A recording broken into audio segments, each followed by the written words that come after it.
Hey everybody, it's Aisha and Debbie Dish. It's the Facebook Live podcast taping, so thanks for joining us. We're going to get rolling here. We have a special guest that we'll be introducing in just a moment, so thanks for joining us on Aisha and Debbie Dish. We're going to be talking about a column that I wrote for Sunday's paper and also what parents can say about a very popular Netflix series that your kids have probably watched that you may not want to. All right, so here we go. Ready? In 3, 2, 1. Welcome to Aisha and Debbie Dish. I'm Debbie Monterey of KMOX Radio. And I'm Aisha Sultan with the St. Louis Post-Dispatch.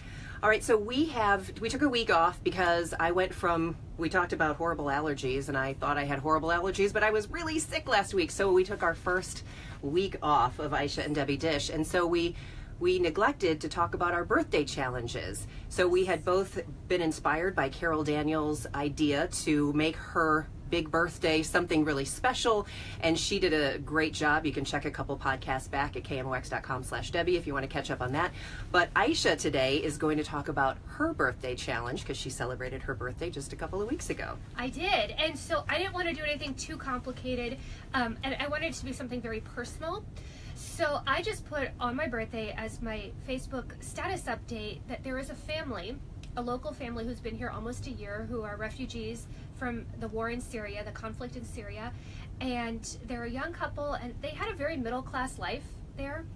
And they came here with 2 young children, and the mom is about to have a baby, and they really have nothing to prepare for this baby. So I said, I would like to have a virtual baby shower for her, and if anybody wants to throw in a few dollars, I would take her to get the essentials, diapers, and some baby stuff, and, maybe see if we could find a good crib, car seat, just those basics. They really add up. Absolutely. Think about how expensive just the diapers alone are. I know. And then, the car seat and a bassinet or something for the baby to sleep in. So anyway, all I did was I made this my Facebook status update, and honestly, I got like 70 people who said they wanted to donate. So thank you to my very, very generous friends. And we've raised over $1,000. That's fantastic. Isn't that great? So now I'm going to go, and a few people volunteered to donate things that are really pretty brand new, because I'm nervous about taking used car seats or used cribs because the recalls and things are always changing. So I'm going to pick up things that are fairly new, and then I'm going to take the family to go get stuff for the baby who is coming in August. Oh, that is really exciting. All right, so that is Aisha's birthday challenge, and I'm going to unveil mine next week because we're both May babies, and my birthday is Memorial Day weekend, which means that no one ever remembers it because everybody's always at their picnics and barbecues. So I'm going to make it about some other group or organization, and you can find out next week how you can help me help them. Excellent. All right, so congratulations on Aisha's, and if people want to donate, should they just go to your Facebook page? Yeah, just go to my Facebook page, Aisha Sultan. You can find me, and it's all public and it's on there. All right. Well, one of the things that Aisha and I have been talking about amongst ourselves and other moms has been this phenomena of this show that is on Netflix. And if you have teenagers in the house, you probably already know about this show. Right. And lots of schools know about this show too. If you don't have kids in your life, you're like, what are you talking about? But it's 13 Reasons Why. And Aisha, you wrote a column about this, which I was eagerly anticipating because I said, oh, you're going to write about what we should do about this show. So as soon as it went to press, I'm like, here it is.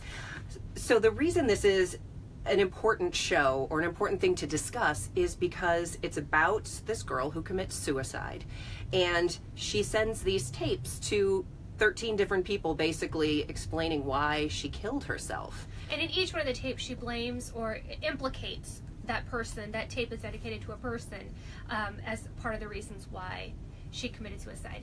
And so I wanted to bring on a special guest, Dr. Eric Spiegel, who is the Washington University Clinical Director of Child and Adolescent Division of Psychiatry, child psychiatrist with St. Louis Children's Hospital. So thank you so much for joining us. Thanks for having me. Now, in some ways, people have said, Dr. Spiegel, that this is a good show because it can spark conversations about suicide. And I think the latest statistics I've seen is that suicide among young people especially has just risen exponentially, and it's a health crisis, something obviously we need to talk about. It is one of the leading causes of death for young children. Right, but on the other hand, people are like, this show glorifies it, and it makes it like a revenge fantasy against everyone who's wronged you. Where do you fall on this? So I think that both things are very true. I think that if parents are able to talk to their children about these issues that they wouldn't otherwise talk to their children about, then that's a good thing. Because not having open lines of communication about taboo topics, and suicide is a very taboo topic in our society, that's a good thing. At the same time, you mentioned glorifying suicide, and then also using suicide as a means to an end, using it as revenge. These are two of, and there's some other things I can mention, things that do enhance what's called suicide contagion, which is a real thing. And so we obviously don't want media to be making it more likely that children commit suicide. Can you just explain what suicide contagion is? Suicide contagion is usually referring to a time where in a specific area, either one person in the community commits suicide, or a famous person, someone of stature in the community, and then it gets either coverage within a community circle or media coverage, and then there's a rash of suicides kind of as a result. So one thing I wrote about in my column is, and I forced myself to watch all 13 episodes of this show, even though I really didn't want to. I could not bring myself to watch any of it yet. Well, I watched it, and if you just want to watch the last 2 episodes, I think those are the most problematic and graphic ones, so at least you have an idea of like what the most troubling content on there is. Just watch the last 2. But when you talk about suicide contagion, I wrote in my column that in my junior year of high school, 3 students in my school committed suicide.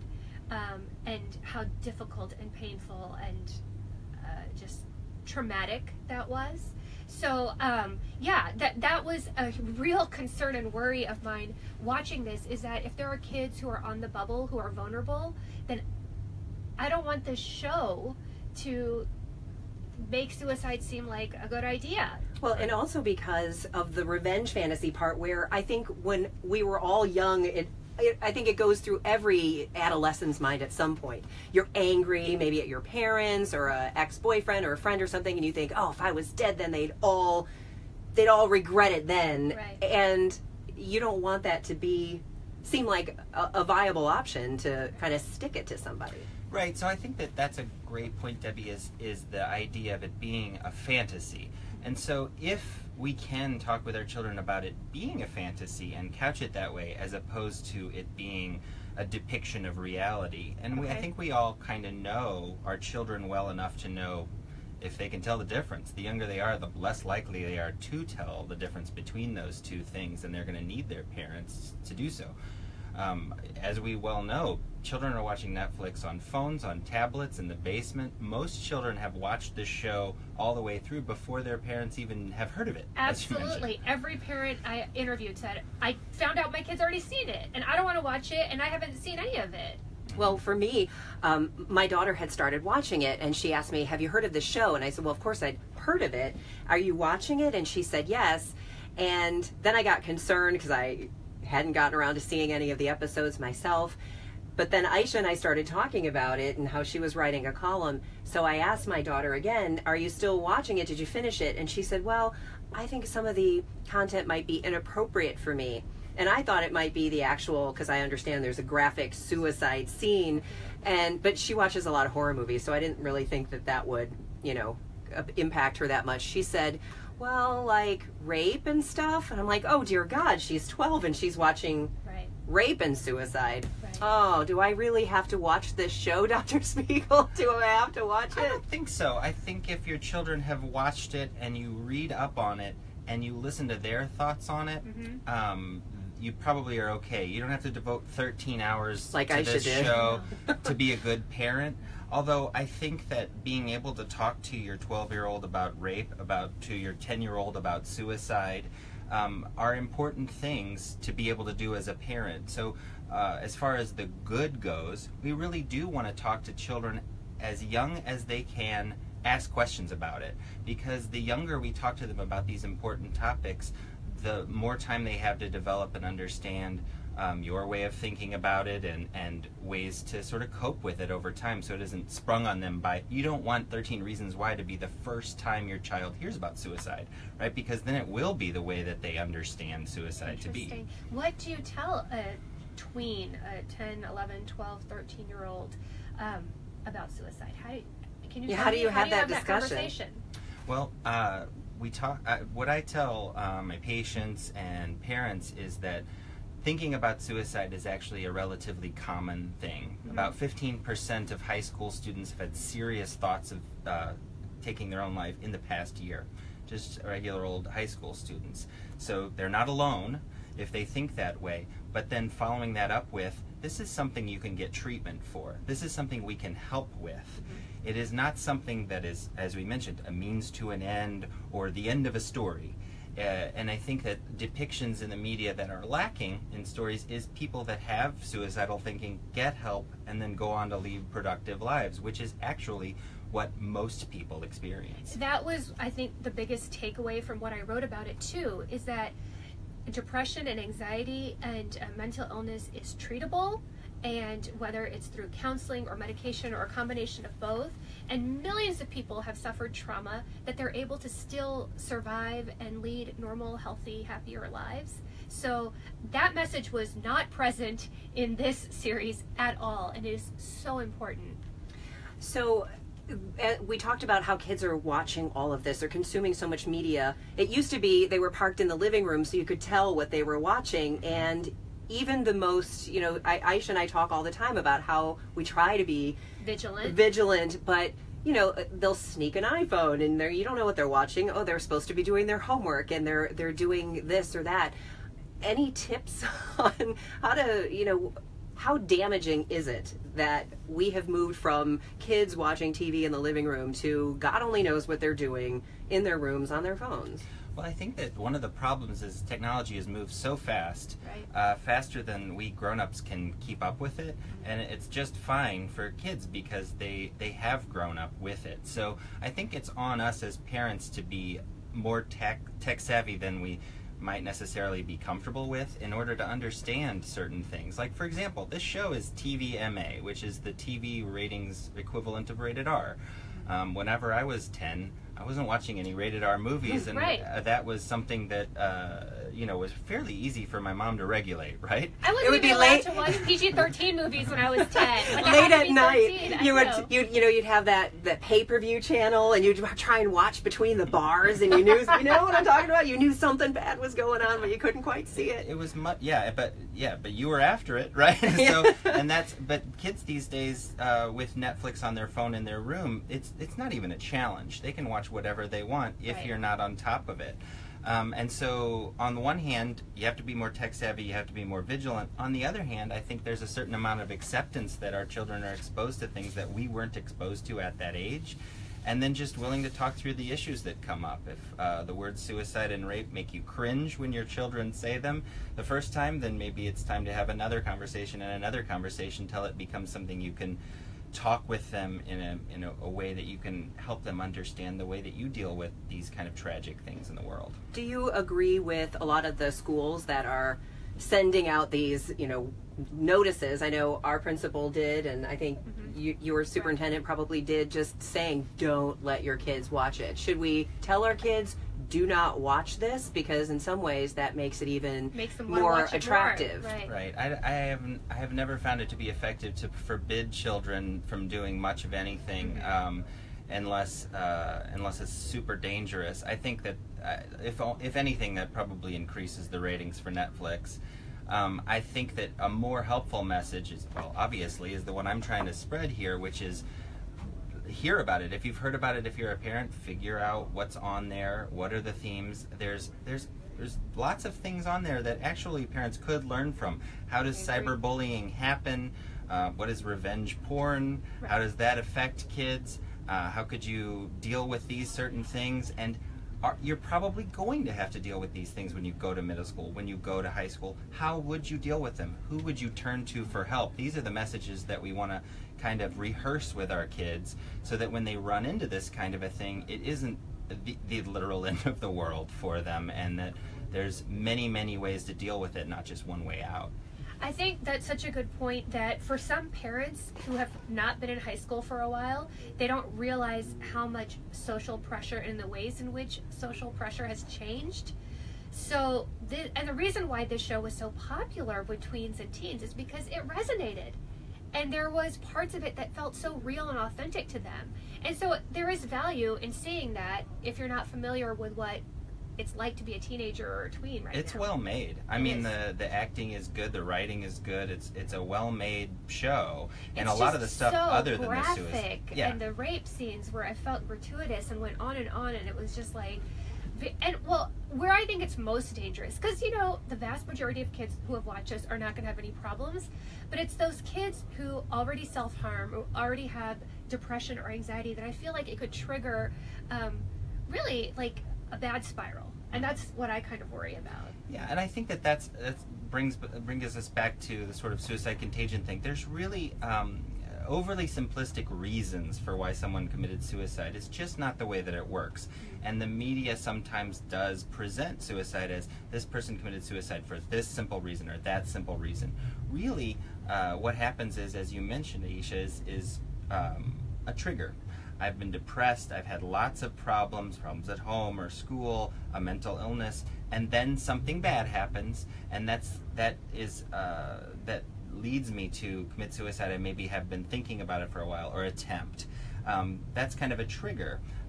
But these children are usually quite ill or having lots of struggles where we can intervene before that time, and there's a big difference between this is just a reason that people commit suicide, or it was a big stressor or a trigger at the time. So there was a story right now published, I think yesterday, in the Chicago Tribune about a very popular hockey student in high school.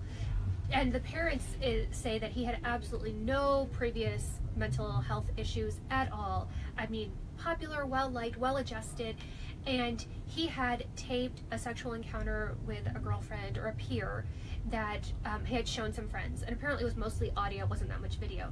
But this got reported to the principal, and then the school called him in, and the school resource officer, the police officer in the school, said that, well, this might need to be investigated as child porn. And this child, after that conversation, left the school, jumped off a parking lot building, and died. And the story is so gripping and heartbreaking, and the parents were just like devastated and stunned, because here's their kid who's never been in trouble, who's like doing well by all measures, and in this impulsive, rash moment of devastation, just made this terrible choice. I mean, does that kind of thing happen too? I mean, I know that's not common, but it really, I think, impacts parents when you read stories like that, because you're just like, whoa, there were no signs. And I would know. You know, you'd like to think as a parent you would know. So most parents don't know about, and we can't really, and this is one of the problems with reporting about suicide wherever you heard this, is like, we don't have the full story. Right. What was the mental health history of this child? How was he doing leading up to this? Was he totally fine until this happened, or were there lots of kind of stressors in his life? Mm-hmm. And there's a trope that happens in the media of like, he was so great on the hockey team, or he was so smart, or he's so popular. Emphasizing the positive characteristics of somebody who commits suicide really does actually add to suicide contagion, because it makes suicide seem glamorous, like a good thing to do, or something that would and the memorial in 13 Reasons Why is another thing. They put a bunch of stuff on her locker, Hannah, the character that commits suicide, and take selfies with it and things like that.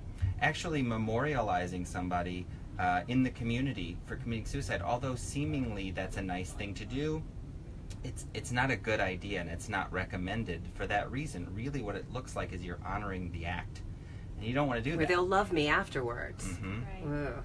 All right, well, we have Dr. Spiegel here in studio, so of course now we're going to ask him all of our questions, because Aisha and I always need an expert, like, just follow us around and answer our daily questions. But we had another horrible tragedy this week in real life, and for those of us who have young kids, they all love Ariana Grande. Yes. And I bet a lot of parents listening right now probably haven't had conversations with their kids about terrorism or some of these horrible things that people might do for whatever reason. So I was driving home the other day from a t-ball game when I saw the news on my phone, and then it came on the radio about the bombing outside the concert in Manchester. And of course, I've got a 12-year-old and a 7-year-old. They both love Ariana Grande, so they're full of questions. And I just tried to do the answer only the questions they ask you and basic information, because I didn't really know what to say. Right, and with something like that, it's so relatable because it's Ariana Grande. It's Right. a pop figure that they've either liked or listened to, and a concert. We've taken our kids have gone to concerts. So what should we say to our kids about this? I think, again, you have to assess where your kid is developmentally. What questions are they asking? I think the questions that they're asking is a great starting place. And being as honest as you can about the way that you think about these things in the world. And if you haven't really thought about terrorism and how you go through I mean, a lot of us deal with things as bad as terrorist acts as just denying them, not thinking about them. That could never happen to me. If your child wants to talk to you about it, that's a good thing. And so you kind of have to go a little deeper than that to talk about how you think about it. These are people that are making an extremely bad choice to hurt other people. They don't care about other people's lives. They've decided that these other things are more important than innocent people's lives, and it's an awful and terrible thing that happens sometimes. Almost, I think I might relate it in a way to natural disasters, Right. And that might be something where they can sit with it. Problem is that a lot of our kids who are really young, natural disasters is the most terrifying thing to them. That was what terrified my son when he was younger. It was the scariest thing, were tornadoes and natural disasters. Mm-hmm. Absolutely terrifying. My son is the basement. Don't make him go into the basement. And we may not want to put whenever we hear about this, it makes us think about a lot of different things about what kind of person would do this, right. and what are the reasons behind it, and what kind of a world do we live in. Right. Our children may not be thinking about it that way. It's a scary thing that happened, and these are the facts of the situation, and you can talk about how uncommon things like this are in the world in general, to try to make them feel safe in their home, that sort of a thing. And if that's all they want to know, you don't have to go a lot deeper and scarier than kind of where they are.